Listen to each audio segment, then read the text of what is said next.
Aujourd'hui, j'ai reçu à l'atelier un cadre qui a une casse au niveau de la jonction des haubans et du tube de sel. Donc on peut voir que c'est une sacrée grosse casse, qu'on voit même à travers, hein.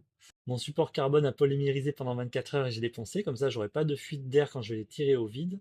J'ai calqué la pastille UCI avec un stylo pointe fine parce que malheureusement elle va être mangée. Préparation à polymériser pendant 24 heures, là je l'ai poncé. Donc ici j'ai déposé la bande joint qui va me permettre de faire l'étanchéité pour la mise sous vide. Tissu UD qui va me le tissu de sécurisation, tissu d'arrachage, mon perforex et mon tissu absorbant. C'est le système qui me permet de faire arriver le vide dans la bâche à vide qui se trouve ici et qui va être connecté tout le long du joint. Tout ce que je vous ai montré précédemment se retrouve maintenant sous la bâche à vide. La réparation à polymériser pendant 24 heures sous vide. Je viens de finir de la poncer.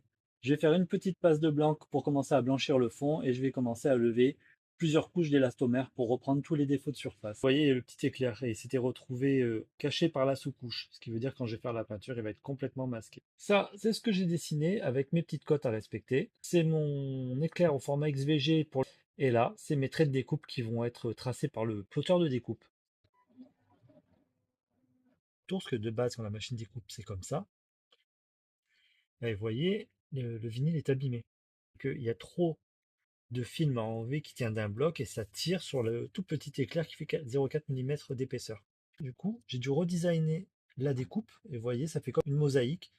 Et là, j'enlève petit bout par petit bout, mais au moins le résultat, il est impeccable. Mon éclair, là, il n'a pas bougé. C'est des petits patchs que j'ai découpés qui font 30 mm de diamètre, le même diamètre que la pastille ECI, pour venir masquer et garder bien le fond blanc pendant que je peins tout autour en rond. Une fois que la peinture est faite, j'enlève ma petite pastille et je la remplace par la pastille UCI. Vous voyez un fond blanc sur la pastille UCI, mais une fois que j'aurai fait glisser le transfert, tout ce qui est blanc sur cette pastille-là, en fait, c'est transparent. Je vous fais un petit exemple du transfert à l'eau.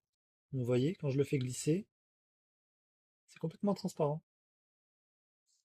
D'où la nécessité pour moi d'avoir un fond blanc dessous pour récupérer les bonnes couleurs. Je viens de finir de faire ma peinture. Donc là, j'ai posé mon éclair noir. Et là, j'ai posé mon water slide transfer. Il ne me reste plus qu'à faire le vernis. Il me faut pas mal de temps à faire mon dépolissage, mon polissage et mon lustrage. Mais voilà, enfin le résultat du travail terminé.